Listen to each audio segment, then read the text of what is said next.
जी, hello दोस्तों, मैं हूँ कमर चीमा, उम्मीद है आप लोग ठीक होंगे। दोस्तों, खबरें ये आ रही हैं कि भारत जो है, वो पहला ब्रह्मोस मिसाइल फिलीपाइंस को कल दे रहा है 19 अप्रैल को। ये है खबर। ये बड़ी इंटरेस्टिंग खबर है। आपको पता है कि जो ब्रह्मोस है, ये एक मीडियम रेंज है, सुपरसोनिक क्रूज़ मिसाइल है और ये सबमरीन, शिप, फाइटर जेट और से लॉन्च किया जा सकता है।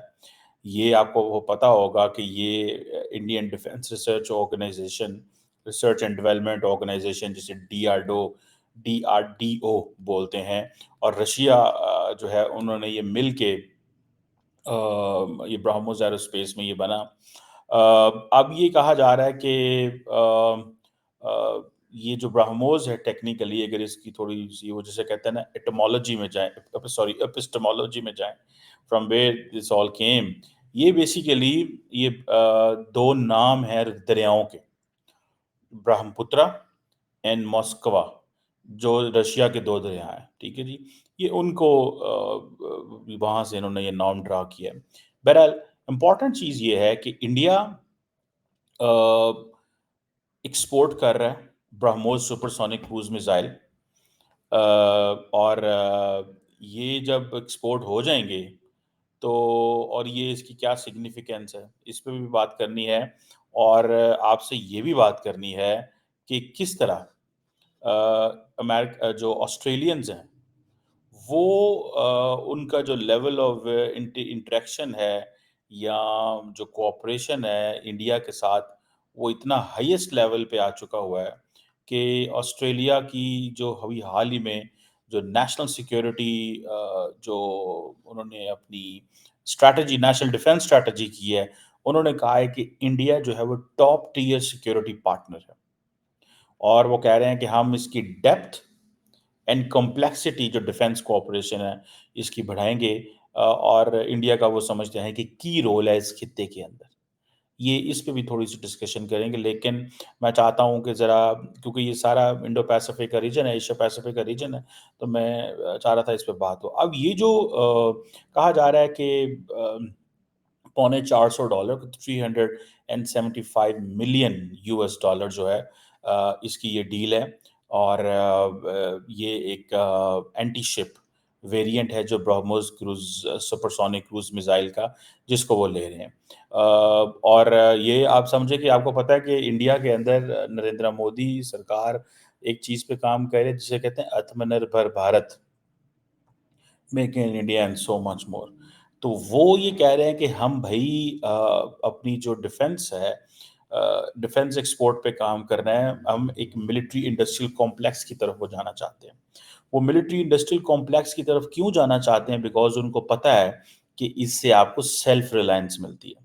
Every country in the world is working on self reliance. अगर सेल्फ रिलायंस नहीं है, particularly looking at the challenges which India has, एक तरफ पाकिस्तान है, न्यूक्लियर वेपन्स, 6 लाख की फ़ौज, India has a conventional superiority over Pakistan, but it's a very serious challenge for India. मतलब उनको पता है कि ये एक ऐसी फौज है, जब अगर लड़ाई होती है तो मतलब they can give us a tough time in air, sea, land. China भी उधर है। सो इन दोनों 2 बड़े सिक्योरिटी थ्रेट्स हैं इंडिया के लिए और दोनों न्यूक्लियर पावर्स हैं। दोनों के पास मिसाइल हैं, ठीक है? और सो इंडिया के लिए सेल्फ रिलायंस जो है, it is the it is the most important thing. अगर इंडिया सेल्फ रिलायंस की तरफ नहीं जाता और ये तो अभी तक तो नरेंद्र मोदी साहब तो सोच के नहीं बैठे हुए थे कि 2020 तक की सेल्फ रिलायंस की तरफ काम करना पड़ेगा। ये तो जब हालात ऐसे बने तो उनको समझ लगी। सुनने में ही आता है, this is what Indian thinkers and strategist are telling us, जिनसे हम बात भी करते हैं, जिनसे हम डिस्कशन करते हैं, जो हमें हमारे साथ शेयर करते हैं अपना पर्सपेक्टिव।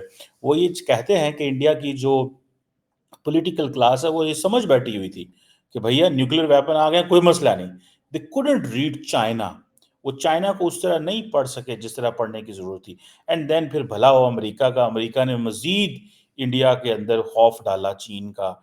एंड देन चीन ने भी करामात की और चीन जो है उसने अपनी वो जो जिसे कहते हैं ना उसने भी करामात की और उन्होंने इंडिया अमेरिका को इकट्ठा कर दिया। और एक एक चीज़ चल पड़ी। अब ये जो अ, लाइट वेट टॉर्पीडोज़ हैं, ये ऑब्वियसली अ, अच्छा मज़े की बात है रशियन मेड, लेकिन अमेरिका साइलेंट है। इंडियन एंड रशियन दोनों क ने बनाए हुए हैं ना, लेकिन अमेरिका साइलेंट है। अब आपको पता है कि फिलीपाइंस जो है और इंडिया की जो फिलीपाइंस एंड अमेरिका की जो पार्टनरशिप है, वो बड़ी तगड़ी पार्टनरशिप है। फिलीपाइंस एंड अमेरिका की बड़ी तगड़ी पार्टनरशिप है। ठीक है जनाब। और लेकिन वो जिसे कहेंगे ना कि उनको ये समझ आ गई है कि हमने नहीं छेड़ना। ठीक है जी। अब आपको पता है थोड़े दिन पहले कि जी यूएस, जापान एंड फिलिपाइन जो हैं, ये एक नया अलायंस बनने की बात हो रही है। कई लोग कह रहे हैं कि they will be part of the AUKUS. ठीक है जी। अब रिसेंटली जापानीज़ प्राइम मिनिस्टर भी वहाँ गए हुए थे। ठीक है जी। अ, अभी सुनने में ये आ रहा है कि ये जो व्हाइट हाउस की समिट हुई रिसेंटली, ठीक है जी, जिसमें फिलिपाइन के जो प्रेसिडेंट हैं मैक्रोस और प्रेसिडेंट बाइडेन और जापानीज़ प्राइम मिनिस्टर किशिदा थे। उन्होंने कहा जी कि हम एक न्यू अलायंस बनाएँगे, इनफॉर्मल अलायंस है बेसिकली, जो कि एशिया की सिक्योरिटी को रीशेप कर देगा। अमेरिका फिलीपाइंस के साथ एक करीबी इत्तेहादी बन रहा है, ठीक है जी। इंडिया, रशिया और इंडिया बेस्ड जो ब्रह्मोस है, वो फिलीपाइन को बेच रहे हैं एंड अमेरिका साइलेंट है। क्यों? One, they want to equip Philippines. याद चीज़ रखिए अमेरिका सारा कुछ अपने पार्टनर्स के साथ खुद नहीं कर सकता। जहाँ पे अमेरिका बहुत सारे जो यूरोपियन ममालिक को कहता है कि भाई तुम पाकिस्तान के साथ ऐसे डील करो, इंडिया के साथ ऐसे डील करो, अफ़गानिस्तान के साथ ऐसे डील करो, तो वो फिर इंडिया को भी चाहेंगे कि इंडिया हमारे पार्टनर्स के साथ ज़्यादा करीब हो। एक तो चलो आसियान और वो भी एक फ्रेमवर्क है। तो ये साउथ चाइना सी के अंदर जो भी डेवलपमेंट है, ये ईस्ट चाइना सी के अंदर जो डेवलपमेंट्स हैं, इस हवाले से देखें कि ये अभी इन्होंने एक 3+3 फॉर्मेट जो हाई लेवल डिस्कशन का हुआ है, ठीक है जी। और ये जो 3+3 फॉर्मेट है, इसमें foreign ministers, defence secretaries, foreign secretaries and national security adviser, इन्होंने 3+3 कहा है, ठीक है जी। So Washington, Tokyo and Manila, और ये एक इनकी इंक्लिनेशन भी है कि हम वो करेंगे। चाइना ने ज़ाहिर बात है अब जो फिलिपाइन के प्रेसिडेंट और मैक्रोस उनको क्लियरली कहा है कि भाई ये हमें काबिल कबूल नहीं है। लेकिन याद रखें फिलिपाइन रुक नहीं रहा, वो और इंडिया से भी ले रहा है, वो इनसे भी ले रहा है। So I am just trying to make you understand the strategic environment जो खित्ते का चेंज हो रहा है। एंड पर्टिकुलरली जो साउथ चाइना सी के अंदर जो चाइनीज़ का जो एग्रेसिव पोस्चरिंग है, उसने एक बेसिकली जो वल्नरेबिलिटी क्रिएट की for China, for not for China but for the regional countries, तो वो फिर अपने छोटे-छोटे अलायंस बनाने शुरू कर दिए हैं। So all these countries they are not just securitizing themselves, वो अपनी कोई सिक्योरिटी के ऊपर जस्ट काम नहीं कर रहे। दे रियलाइज़ कि दिस इज़ अ मोमेंट कि हम अमेरिका से फ़ायदा लाएँ या ये बड़े जो वेस्टर्न ममालिक हैं, इनके साथ मिलके काम करें। अब इंडिया से ये 400 पौने $400 मिलियन की जो डील है, ये कर ली है। है Russian made and Indian made, लेकिन अमेरिकन्स को कोई प्रॉब्लम नहीं है। As long as it is against China, as long as it is cheap, as long as Indians are selling it because Indians are partners. समझ आ रही है आपको? सो जो BrahMos supersonic cruise missile system है, एक आपको पता है कि एक बड़ा सक्सेसफुल सिस्टम है, और इंडिया अपनी डिटरेंस कैपेबिलिटी 21वीं सदी के लिए बड़ी तैयार कर रहा है। और लगता तो ये है कि ये इंडिया जब बेचेगा मज़ीद और अपने इससे ऑर्डर लेगा, ठीक है ना जी? ज़्यादा से ज़्यादा अपने ऑर्डर लेने की कोशिश करेगा। अब अगर फॉर एग्ज़ाम्पल देखें, ये जो इसकी अगर फीचर्स ही देखना शुरू कर दें, तो एक बड़े लंबे-चौड़े फीचर हैं। लेकिन मैं इसके जो पॉलिटिकल एंगल है, वो आपको बता रहा हूँ एंड सिक्योरिटी एंगल आपसे डिस्कस कर रहा हूँ कि कितना ज़्यादा एक चैलेंज है उसके लिए, तमाम खित्ते के ममालिक के लिए, नॉट जस्ट फिलिपाइन के लिए। हर मुल्क जो है, वो अब समझ रहा है कि हमें अमेरिका के साथ या हमें जापान के साथ, इंडिया के साथ लग जाना चाहिए। सो पता नहीं चाइनीज़ ऐसे क्यों कर रहे हैं कि वो हर मुल्क को ही डरा रहे हैं, हर मुल्क के लिए मसले पैदा कर रहे हैं। हर मुल्क के जो है वो तंग पड़ा हुआ है उनसे। हालाँकि अगर देखा जाए तो कोई ऐसी जिसे वो कहते हैं ना अ, कोई बात नहीं है कि जिसमें चीनी इन खित्ते के ममालिक को डराएँ। लेकिन शायद वो अपनी डिटरेंस को मेंटेन रखना चाहते हैं। वो समझते हैं कि अगर किसी एक मुल्क को भी डील दी, तो बाकी भी जो है वो आ जाएँगे। लेकिन इंडिया, चाइना बड़ी खूबसूरती से अपने जो ताल्लुकात हैं वो ख़राब नहीं कर रहा है, इकोनॉमिक ताल्लुकात। वो उन्होंने इंडिया के साथ भी नहीं ख़राब किए डिस्पाइट द फैक्ट कि बंदे मारे गए हैं दोनों तरफ से। ठीक है जी। अब ये चीज़ें जो हैं ये बताती हैं कि कैसे खित्ते के अंदर एनवायरनमेंट जो है वो चेंज हो रहा है। लेकिन जो मैंने आपको बताया कि जापान, अमेरिका और फ़िलिपाइन जो हैं, they are also this in process के अंदर हैं कि वो एक लॉन्ग टर्म रिलेशनशिप चाहते हैं। एक आप ये समझ लें कि ये जो एक नया एशिया के अंदर अलायंस, सो इंडिया अमेरिका इतने ज़्यादा अलायंसेस बना रहा है, ये समझें जो कोल्ड वॉर स्ट्रैटेजी थी ना, कि आपने सीटो, सेंटो इस तरह के छोटे-छोटे जो थे बना दिए, एशिया पैसिफिक के लिए अलग है, अफ्रीका के लिए अलग है। उस वक़्त अमेरिका चाहता था कि तमाम ममालिक को ऐसे डेमोक्रेटिक ब्लॉक्स में डाल दिया जाए, या अगर डेमोक्रेसी नहीं भी है, तो फ्रेंडली कंट्रीज़ के ब्लॉक में डाल दिया जाए कि कोई वहाँ से निकलना ना चाहे, ठीक है? तो पाकिस्तान भी उसमें डला हुआ था। इंडियंस वर स्मार्ट, इंडियंस नहीं गए कहीं पे, उन्होंने अपनी नॉन अलाइन्ड पोज़ीशन रखी, आज भी वो नॉन अलाइन्ड है। ਸਾਨੂੰ उस टाइम ਜਿਹੜੇ चार चढ़े सन और हमारे मुंह को जो डॉलर लग गए, यही हम सुनते हैं अपने लोगों से। ਉਹ ਜਿਹੜੇ ਡਾਲਰਾਂ ਦਾ ਐਸਾ ਚਸਕਾ ਪਿਆ, ਉਹ ਸਾਡੇ ਡਾਲਰਾਂ ਸਾਡੀ ਜਾਨ ਹੀ ਨਹੀਂ ਛੱਡੀ। And we kept waiting for the dollars dollars dollars. इस चीज़ ने ऑब्वियसली तंग किया हुआ है, और हमारी एलीट के वो जो है ना डॉलराइजेशन उन्होंने उसकी देखी है। बहरहाल ये जो अमेरिका के हवाले से आ रहा है, सॉरी उसके हवाले से ऑस्ट्रेलिया के हवाले से आ रहा है कि ऑस्ट्रेलियंस वाक़ई चाहते हैं कि एक ही ऐसा बड़ा पार्टनर है इस खित्ते के अंदर, एक ही बड़ा पार्टनर है, और वो जो पार्टनर है वो इंडिया है। This is what they are saying. मैं बड़ा हैरान हूँ कि ऑस्ट्रेलियंस जो हैं they are doing so much for India, ठीक है जी। और उसमें अगर आप देखें कि वो कह रहे हैं कि जो इंडियन ओशन रीजन है, वो कहते हैं इंडिया जो है वो टॉप टियर सिक्योरिटी पार्टनर है। क्योंकि ऑस्ट्रेलियंस को एक तो वो जितने भी ये फाइव आइज इंटेलिजेंस वाले हैं ना, ये बीच में कनाडा के चलो मामलात ख़राब हो गए, लेकिन बाकी जो ममालिक हैं, वो तो पर्टिकुलरली बरतानिया को इंडिया थोड़ा टफ टाइम देता है, सिर्फ इस सेंस में कि ज़रा वो जो हिस्टोरिकल वो चीज़ें हैं, और ताकि पब्लिक के सामने थोड़ी सी टक टक करने के लिए। बाकी अदरवाइज ऑस्ट्रेलिया एंड अमेरिका के साथ इंडिया बिल्कुल ठीक है। एंड देन आपको पता है कि बहुत सारे इंडियंस बड़ी तादाद में ऑस्ट्रेलिया भी जा रहे हैं, बरतानिया और कनाडा भी जा रहे हैं, लेकिन वहाँ पे थोड़े से और इश्यूज़ हैं। बहरहाल ऑस्ट्रेलिया ने ये जो नई डिफेंस स्ट्रैटेजी लेके आए हैं, वो कह रहे हैं जी हमें कॉम्प्रिहेंसिव स्ट्रेटेजिक पार्टनरशिप चाहिए। कॉम्प्रिहेंसिव मीन्स इसे हम बोलते हैं अपनी उर्दू लैंग्वेज में बोलते हैं सीरियल जहती, मेरा ख्याल है। मल्टी लेयर्ड एक रिलेशनशिप चाहिए, ठीक है जी, कि हमें comprehensive strategic partnership, it's in economy, it's in defence, it's in people to people contact, it's trade, it's commerce, it's bureaucracy, society, media, everything, education, academia, research, माजरत चाहता हूँ, यूनिवर्सिटियाँ, सब जगह वो चाह रहे होते हैं। और इसमें वो चाहते हैं कि हम टेंजिबल कोऑपरेशन, ठीक है जी, ताकि इंडो पैसिफिक के अंदर स्टेबिलिटी। सो आपको पता है ऑलरेडी वो क्वाड के हिस्सा भी हैं। सो ये चीज़ें जो हैं, वो करना चाहते हैं। एंड देन ऑस्ट्रेलिया के ताल्लुकात चाइना के साथ अच्छे हैं, इन चाइनीज़ का बड़ा इन्फ्लुएंस है। एक बड़ा अच्छा सीज़न है वैसे ऑस्ट्रेलिया के अंदर चाइनीज़ इन्फ्लुएंस के बारे में, मुझे उसका नाम भूल गया है। वो एक जिसमें खातून जर्नलिस्ट होती है, वो रिपोर्ट करती है।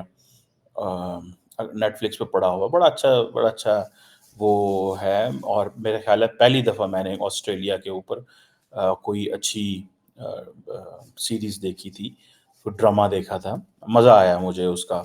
उसके देखने का। तो वो पता चलता है कि चाइनीज़ कितने ज़्यादा पेनिट्रेट कर चुके हैं ऑस्ट्रेलिया के अंदर कि जब उनका दिल करता है वो बंदे भी मरवा देते हैं वहाँ पे। या वहाँ पे जो अटॉर्नी जनरल है वो भी कंप्रोमाइज़ है। वहाँ का डिफेंस मिनिस्टर भी compromise, that's how the Chinese have penetrated. So बहरहाल ये वो समझते हैं कि हमें अगर अमेरिका और इंडिया के करीब रहेंगे तो हम चाइना से थोड़ा दूर रह सकते हैं, and then India has so much to offer to them because एक बड़ा पॉपुलेशन साइज़ है। बहरहाल देन बिज़नेस भी है वहाँ पे। ऑस्ट्रेलिया जो है वो जो अपनी इस इंडियन ओशन रीजन के हवाले से वो ये कह रहा है कि जो डिफेंस कोऑपरेशन और दूसरे नंबर पे नॉट जस्ट सिर्फ डिफेंस कोऑपरेशन, वो ये समझते हैं कि हमें एक मल्टीलैटरल कोऑपरेशन चाहिए और जो जो जो नॉर्थ ईस्ट इंडियन ओशन है, नॉर्थ ईस्ट इंडियन ओशन जो है, वो कहते हैं this is central to Australia security and the sea lines of communication. आपको पता है कि ये इंडिया इज, वो जिसे कहते हैं ना, वो नेट सिक्योरिटी प्रोवाइडर की बात करते हैं, वो एवं नहीं करते। उनको सारी गेम की समझ आ गई है। उनको ये गेम की समझ आ गई है कि इस इंडियन ओशन के अंदर अपने फुटप्रिंट्स बढ़ा दो, इंडियन ओशन के अंदर अपना इन्फ्लुएंस बढ़ाओ, नेवी को आगे लेके चलो। एक तो आप अपनी सप्लाई चेन को सेव करोगे। देखिए India is too big, India can not afford कि 2 दिन की ब्लॉकेट लगी हुई है इंडियन ओशन के अंदर और सामान इंडिया नहीं पहुंच सकता। ये इंडिया की बहुत बड़ी नाकामी होगी with this big a navy with 2 aircraft carriers, third on the way। ठीक है जी, इंडिया के लिए बहुत बड़ा प्रॉब्लम होगा। एंड देन बाकी जो अपने खित्ते के ममालिक हैं उनको भी अपनी वो सिक्योरिटी प्रोवाइड करो, उनको भी एक्सेस दो कि भाई हम आपकी सी लाइंस ऑफ कम्युनिकेशन को प्रोटेक्ट कर रहे हैं। सो ये चीजें जो हैं वो कर रहे हैं। फिर देन इंडिया ऑस्ट्रेलिया के लिए इंपॉर्टेंट ये है कि ऑस्ट्रेलिया श्रीलंका, बांग्लादेश एंड मालदीव्स के अंदर भी जाता है, तो India is a major player there, भले फॉर श्रीलंका, भले फॉर बांग्लादेश, भले फॉर मालदीव्स। मालदीव्स का चलो आजकल थोड़ा टाइट है, लेकिन ओवरऑल इंडिया को कोई इसमें मसला नहीं है, वो उनकी पोजीशन ठीक है इस सेंस के अंदर। सो सो ऑस्ट्रेलिया जो है वो एक अपनी कॉम्प्रिहेंसिव पार्टनरशिप के चक्कर में है, और मेरा ख्याल है कि वो they are calculating absolutely right. वो राइट कैलकुलेट कर रहे हैं कि हमें किसी ना किसी तरीके इस ताल्लुक को बढ़ाए रखना है। और जो जो रिलेशनशिप है ऑस्ट्रेलिया और उसका, वो इट इज़ देयर। सो इसमें मुझे ऐसा लग रहा है, जो मेरी अंडरस्टैंडिंग है इस सारे के अंदर, कि जिस लोग कहते हैं ना कि इंडिया के लिए सारे दरवाजे खुले हुए हैं, कि ऑस्ट्रेलिया भी टॉप टियर सिक्योरिटी पार्टनरशिप कह रहा है, टॉप टियर सिक्योरिटी पार्टनर जो है वो कह रहा है, this is what Australia is saying. ठीक है जी। देन वो कह रहा है हमारा की एलाय है, इसके बगैर हम नहीं रह सकते। सो एक तरफ और फिलीपाइंस भी फ्रेश है, वो भी अच्छे ताल्लुकात चाहता है, वो भी नहीं हिलना जुलना चाहता। उनको इंडिया जो है वो कहता है जी आप घबराए ना, हम आपकी सिक्योरिटी का बंदोबस्त कर रहे हैं। ठीक है, और ये फिर फिलीपाइंस पे तो नहीं रुकना, ये तो आगे भी जाएगा। ठीक है जी। फिलीपाइंस की जो मेरीन्स हैं, they are getting training in India, कि ये ब्राह्मोस को जो anti ship cruise supersonic cruise missile है, इसको इस्तेमाल कैसे करना है। सो इंडिया जितने भी छोटे छोटे ममालिक हैं, आप पाकिस्तान ही देख लेंगे, कुछ नहीं भेज सकता।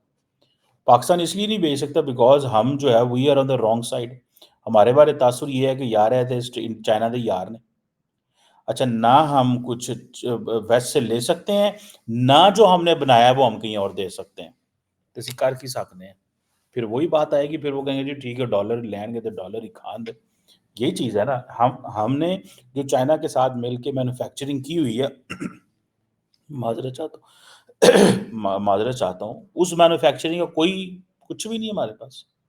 We are silent completely on this. और हम जब बेचते हैं, अर्जेंटीना को बेचने की कोशिश की, कहीं और बेचने की कोशिश की, किसी ने लिए ही नहीं है, चोरी चोरी बेचते हैं। इंडिया डंके की चोट पे देवी बेच रहा है, गो का रशिया के साथ मिलके बनाया, लेकिन डंके की चोट पे बेच रहा है। हम नहीं बेच सकते, ठीक है, क्योंकि हम we are on the wrong side. पता नहीं हमारे कैसे ताल्लुकात हैं दुनिया के साथ, कि चीनी भी नाराज़ हैं, अमरीकी भी नाराज़ हैं। चीनी नाराज़ हैं कि आप हमारे आप प्रोटेक्ट नहीं कर रहे, अमरीकी नाराज़ हैं कि आप चीन के बहुत करीब है, लिहाज़ा आप हमको आप आपकी कोई चीज़ भी हम कहीं पहुँचने नहीं देंगे। ਇਹ ਗੱਲ जी। ईरान से हम गैस पहले ही नहीं ले सकते। मैंने तो कोई पता नहीं, अगर आपको पता चले कि हमारी क्या हुकूमत क्या कर रही है तो मुझे ज़रूर बताइएगा। Thank you.